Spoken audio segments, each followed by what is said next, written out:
जगन्नाथपुरी में सब महा हैं, बाकी जगह समुद्र है, यहां महोदधि है, महादधि। बाकी जगह प्रभु हैं, यहां महाप्रभु। बाकी जगह प्रसाद है, यहां महाप्रसाद। सब कुछ महा है यहां पे। लेकिन महाप्रसाद कैसे बनता है, इसकी कई लोगों को शायद कथा नहीं पता। महाप्रसाद बनाने की बड़ी सुंदर योजना है। सब लोगों को केवल इतना पता है, एक के ऊपर एक हंडी रख देते हैं, सबसे ऊपर वाली पहले बन जाती है, फिर उसके बाद दूसरी, तीसरी, चौथी, सब इसी कथा को ही बोलते हैं। पर महाप्रसाद बनाने का सबसे पहला रूप, जितने भी महाप्रसाद बनाने वाले जो सेवक हैं वे सब लक्ष्मी जी का आवाहन करके जाते हैं। और वे जब ठाकुर जी का प्रसाद सिद्ध करते हैं, सब विश्व की सबसे बड़ी पाकशाला है जगन्नाथ भगवान की जो रसोई है, और वे वहां पाक बनाने वाले, ठाकुर जी का प्रसाद बनाने वाले जितने भी सेवक हैं, उनको यह भूलना पड़ता है कि हम कौन हैं। उनको यह भाव लाना पड़ता है कि हम जगन्नाथ जी की पत्नी लक्ष्मी हैं, और इस भाव को धारण करके जब वे जाते हैं तभी महाप्रसाद सिद्ध होता है। पहली बात, एक के भी मन में यह भाव आ गया कि मैं पंडा हूं, मैं पुजारी हूं, मैं पाकशाली हूं, या मैं कुछ और हूं, या मेरा रमेश नाम है, मेरा दिनेश नाम है, मैं ऐसा हूं, मैं वैसा हूं, महाप्रसाद में कोई कमी रह जाएगी, या फिर वो महाप्रसाद ठाकुर जी तक नहीं पहुंचेगा। उसके अंदर ये भावना उसको लानी ही पड़ती है कि हम ठाकुर जी की गृहिणी हैं, हम ठाकुर जी की पत्नी हैं, लक्ष्मी। पहली क्रिया। फिर दूसरा, गोपाल मंत्र का उच्चारण करके उसको सिद्ध किया जाता है। तीसरा, मुख पर ढांटा बांध करके उसकी सुगंधी भी भीतर ना चली जाए, उस प्रसाद को लेकर के ठाकुर जी के सन्मुख जाया जाता है। उसकी और भी विधियां हैं। ऊपर से कोई पक्षी भी नहीं निकलेगा, कोई मानव भी नहीं निकलेगा जब महाप्रसाद ठाकुर जी के सन्मुख जाएगा। अभी तक वो प्रसाद है, महा नहीं हुआ अभी। फिर ठाकुर जी के सन्मुख रखा जाता है, फिर पंचोपचार करके ठाकुर जी को भोग निवेदित किया जाता है। फिर उसके बाद में भीतर जितने भी 12 भागवतों का भोग लगाया जाता है, अंदर जितने भी मंदिर हैं सब जगह भोग पधराया जाता है। फिर बिमला देवी के सन्मुख उस प्रसाद को पधराया जाता है, और जब बिमला देवी भोग लगा लेती हैं तब उसका नाम होता है महाप्रसाद। फिर वो महाप्रसाद बनता है। इसकी एक कणिका भी यदि पाली जाए तो उसका कितना कितना गुना फल। अब एक बार नारद जी वैकुंठ गए, लक्ष्मी जी सब सहचरियों के साथ में प्रसाद सिद्ध कर रही थी, ठाकुर जी चौकी पर बैठे थे। तो नारद जी बोले, मैं बस कीर्तन करता रहता हूं, कथा गाता रहता हूं, मेरी भी इच्छा होती है कि मैं भी आप लोगों की तरह ठाकुर जी की सेवा में रहूं।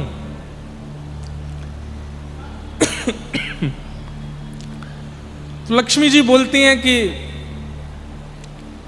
यहां पर केवल स्त्रियों का प्रवेश है, आप भीतर नहीं आ सकते। सब सहचरियां मिलकर के प्रसाद सिद्ध करती हैं, तभी ठाकुर जी का भोग लगता है। सब लोग इधर देखो, ध्यान से सुनना। तो नारद जी बोले, थोड़ी कृपा कर दीजिए ना हमारे ऊपर भी।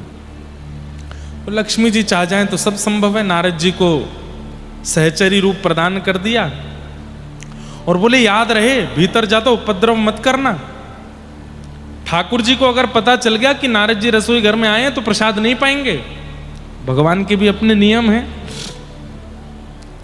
तो नारद जी बिल्कुल सहचरियों की तरह सामग्री अमनिया कर रहे हैं, सब कुछ कर रहे हैं बढ़िया प्रेम से। ठाकुर जी प्रेम से पा रहे हैं। जैसे ही ठाकुर जी पाने लगे तो नारद जी दूर खड़े खड़े रोने लगे। कितने कितने सौभाग्यशाली हैं ये कण, श्री ठाकुर जी के अधर के पास जा रहे हैं, ठाकुर जी इनका सेवन कर रहे हैं। जैसे ही ठाकुर जी ने प्रसाद पूर्ण करके ठाकुर जी जैसे ही उठे तो लक्ष्मी जी आती हैं और उस पात्र को उठाती हैं और सब सहचरियों में वितरण करती हैं। तभी देखते हैं 33 कोटि देवताओं की लाइन लगी है, सब उस कणिका को पाना चाहते। अब ठाकुर जी तो पूरा पाते हैं, थोड़ा सा छोड़ते हैं। अब लक्ष्मी जी उसमें से बीन बीन करके सबको देती हैं, जो ठाकुर जी का बच जाए शेष प्रसाद। नारद जी ने हाथ फैलाए तो एक कणिका मिली, तो आपने कहा एक और दे दीजिए। लक्ष्मी जी बोली, इतने सब लोग हैं लेकिन ठीक है दे देती हूँ, आज ही दे रही हूँ, कल से नहीं दूंगी। 2 कणिका महाप्रसाद की नारद जी को दी। वैकुंठ से बाहर आकर के नारद जी ने जैसे एक कणिका पाई, आहा, नारद जी तो झूमने लगे, प्रेम पुलकित नेत्र हो गए, प्रेमाश्रु प्रकट हो गए, प्रेम की जितनी अवस्थाएं हैं सहज ही सब अंग में प्रकट होने लगी। हे श्याम सुंदर, हे मधुसूदन, हे मुरारी, हे मुरलीधर, हे जगन्नाथ, ऐसा कहकर के जैसे विरहणी गोपी कोई रुदन करती है, कृष्ण प्रेम ऐसा प्रस्फुटित हुआ उनके चित्त में, ऐसा पहले कभी नहीं हुआ था। नारद जी प्रेम मगन नृत्य करते करते करते करते हिमालय में पहुंचे, और तभी कैलाश पर बैठे हुए महादेव ने जब नारद जी को देखा, कई बार ऐसा होता है ना किसी का रूप देख करके, किसी के वस्त्र देख करके, किसी की स्थिति देख के हमारे मन में इच्छा हो जाती है, काश हम भी ऐसे होते, काश हम भी ऐसे बोलते, काश ऐसे वस्त्र हम भी पहनते, काश ऐसा नृत्य हम भी करते, काश ऐसा हम भी गाते। नारद जी को देख करके महादेव के मन में हुआ कि भाई ये जिस स्थिति में कृष्ण नाम गा रहे हैं, ऐसी स्थिति में तो मैं भी कभी नहीं आया। नारद जी के पास जाकर के नारद जी का आलिंगन किया। नारद जी तो बस प्रेमाश्रु में रोते जा रहे हैं, हे माधव, मधुसूदन, मुरारी। और प्रेम पुलकित कोई हो, कोई और उसका स्पर्श कर दे तो प्रेम घट जाता है। नारद जी का प्रेम जब शांत हुआ, महादेव बोले, लाखों वर्षों से तपस्या कर रहे हैं हम, ऐसी स्थिति हमारी कभी नहीं बनी जैसी आपकी अभी बन रही थी। कैसे बनी? ऐसा क्या सुन लिया, ऐसा क्या पा लिया, या ऐसा क्या देख लिया जिससे आपकी ऐसी स्थिति, हमें भी बता दो, हम भी करेंगे। तब नारद जी ने महाप्रसाद दिखाया। बोले 2 कणिका मिले थे मुझे ठाकुर जी के उच्छिष्ट भोग के, एक तो पा लिया मैंने, एक बचा है। महादेव बोले हमको भी दे दो। नारद जी बोले ठीक है, आपको देता हूं। जैसे ही नारद जी ने महाप्रसाद दिया, महादेव ने पाया तो जैसी नारद जी की अवस्था वैसी महादेव की भी हो गई। प्रेम पुलकित होकर के रुदन करने लगे, जटाजूट खोल करके नृत्य करने लगे, और बस माधव, मधुसूदन, कृष्ण, मुरारी, यही नाम गाते गाते पूरे हिमालय पर नृत्य कर रहे हैं महादेव, और विरहणी गोपियों की तरह रो रहे हैं। नारद जी और महादेव दोनों को नृत्य करता, विरह में विलीन देखता पार्वती जी ने जब देखा, तो पार्वती जी बोली ये स्थिति कैसे बनी? तो नारद जी का तो प्रेम थोड़ा सा शांत हो चुका था। पार्वती जी को देख के नारद जी उनके पास आ गए। पार्वती जी बोली गुरुदेव ये स्थिति कैसे बनी?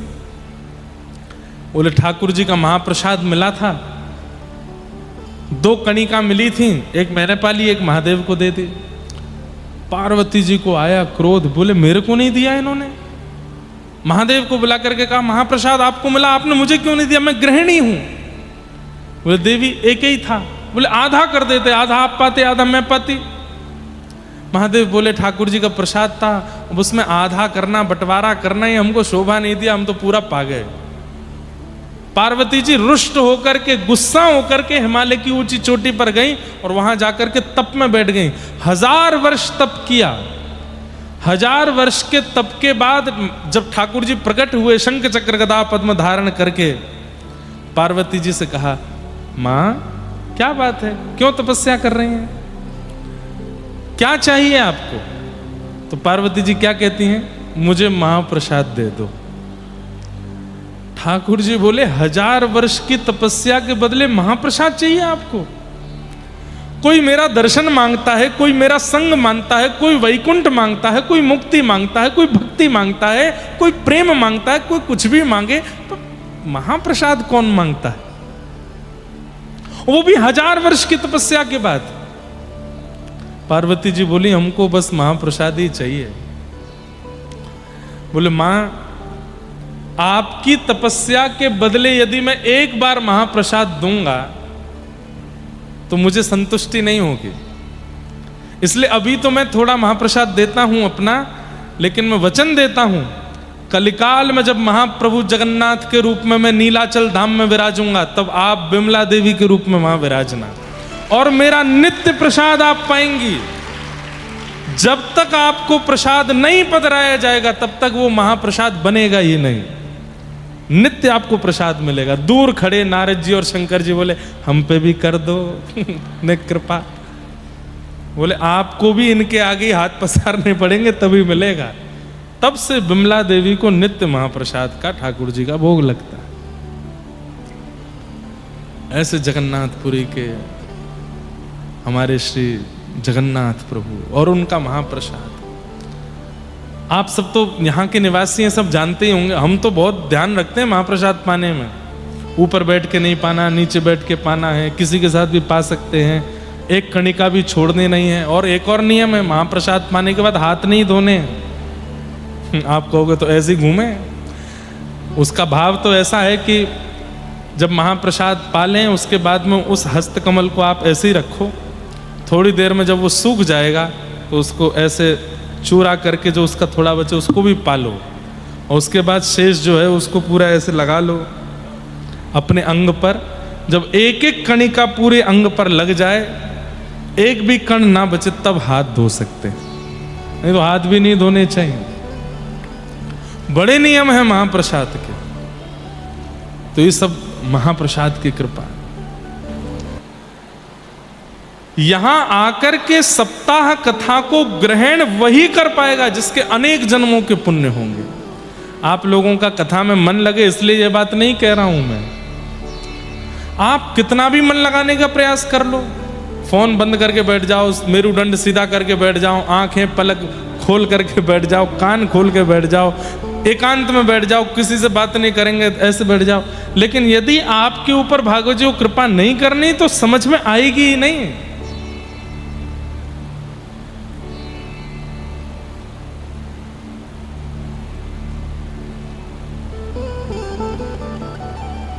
एक व्यास जी कहीं कथा करके आए राजा के यहां,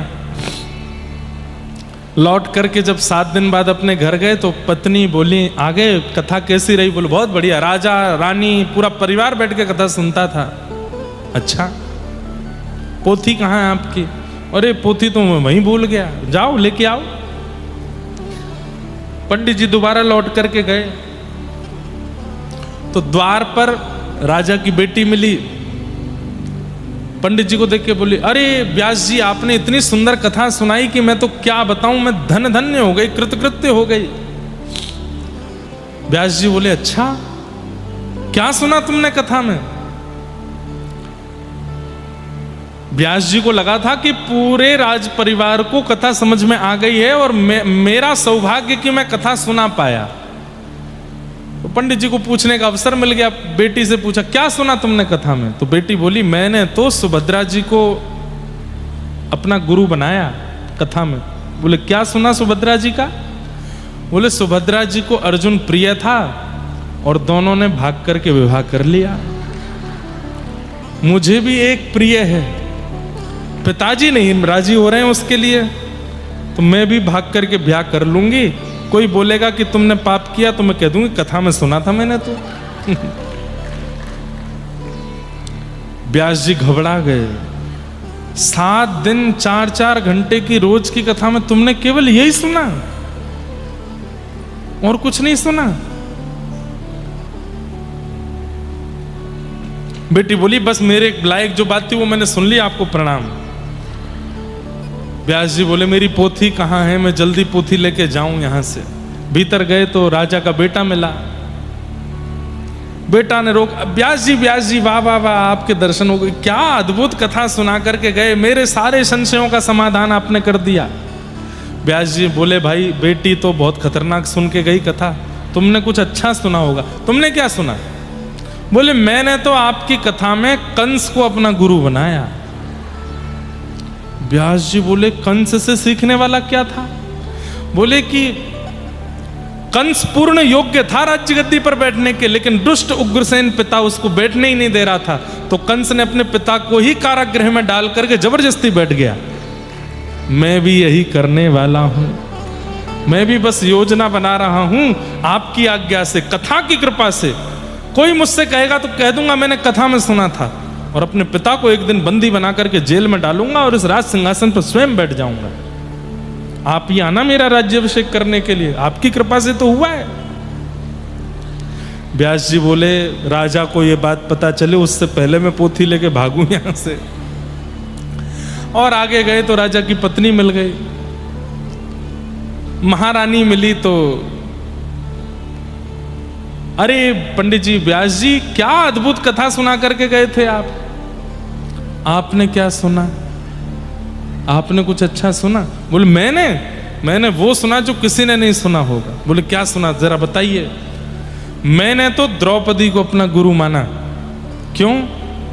बोले आपने एक दिन कथा में कहा था कि द्रौपदी जो है वो प्रातस्मरणीय है, प्रातः काल उठकर के पंच नारियों का स्मरण किया जाए तो जीवन उद्धार हो जाता है। उसमें एक नाम द्रौपदी का भी है, क्योंकि मेरे को लगता है द्रौपदी के 5 पति हैं।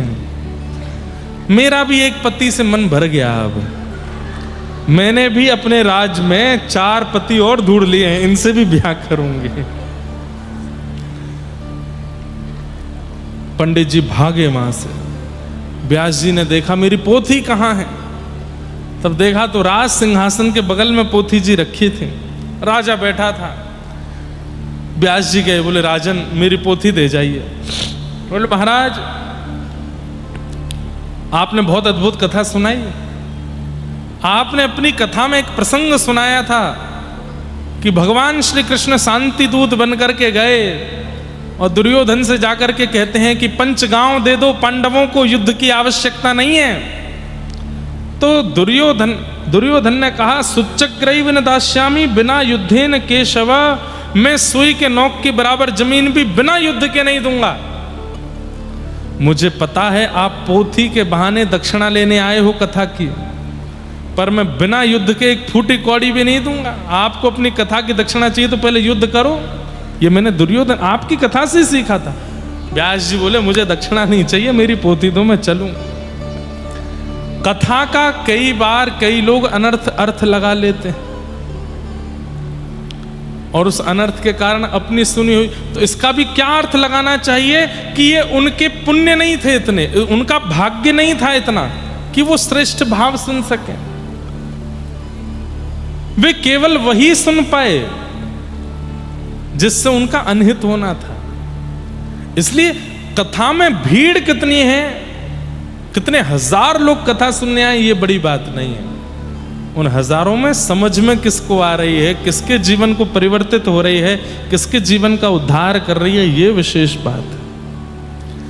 तो इसलिए आप लोग सब प्रयास करो कि आपको कथा उतरे जीवन में।